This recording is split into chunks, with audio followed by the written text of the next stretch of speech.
Baik, saya awali. Assalamualaikum warahmatullahi wabarakatuh. Perkenalkan, nama saya Dia Septiani dengan NPM 22311023033 dari kelas 2B. Di sini saya akan menjelaskan mengenai materi sistem pradik unsur. Pembahasan mengenai sistem pradik unsur dapat diawali dengan perkembangan sistem pradik unsur. Perkembangan sistem pradik unsur meliputi perkembangan sebelum sistem pradik modern dan perkembangan sistem pradik modern. Adapun perkembangan sebelum sistem pradik modern, yaitu yang pertama terdapat sistem pradik Lavoisier. Sistem pradik Lavoisier mengelompokkan unsur ke dalam 4 golongan, yaitu gas, tanah, logam, dan non-logam.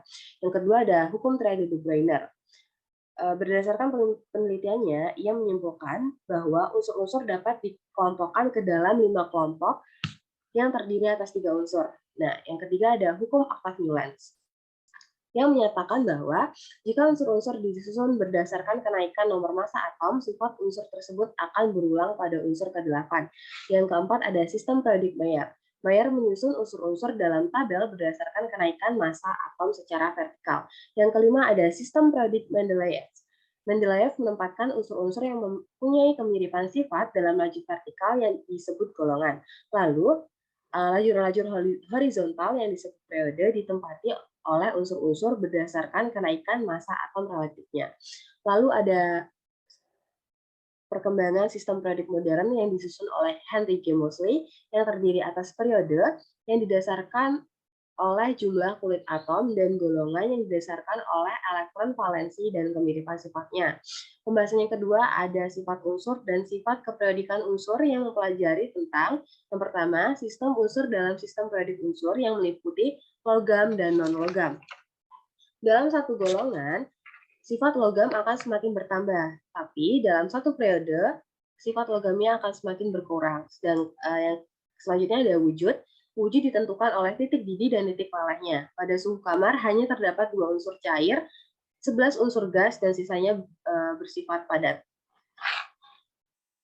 Lalu ada sifat kimia. Dalam tabel predik, unsur-unsur mempunyai kemiripan sifat yang diletakkan dalam satu golongan. Kemudian ada massa atom relatif.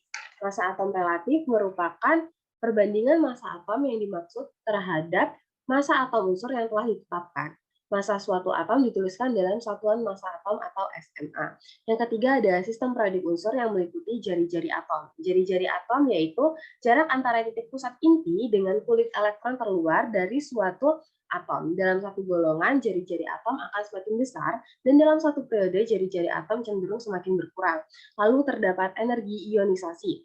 Energi ionisasi yang dibutuhkan oleh suatu atom yang berwujud gas untuk melepaskan elektron. Dalam satu golongan, energi ionisasi akan semakin berkurang, dan dalam satu periode, energi ionisasi akan semakin bertambah.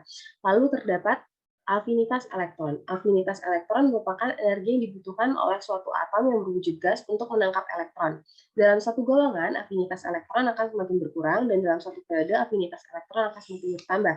Lalu yang terakhir ada keelektronegatifan. Keelektronegatifan adalah kecenderungan suatu unsur untuk menarik elektron sehingga bermuatan negatif. Dalam satu golongan, keelektronegatifan cenderung semakin berkurang, dan dalam satu periode, keelektronegatifan cenderung semakin bertambah. Nah, untuk tabel periodik modern yang digunakan sampai saat ini bisa dilihat melalui gambar ini. Itulah penjelasan mengenai sistem periodik unsur dari saya. Saya akhiri, wabillahi taufiq wal hidayah. Wassalamualaikum warahmatullahi wabarakatuh.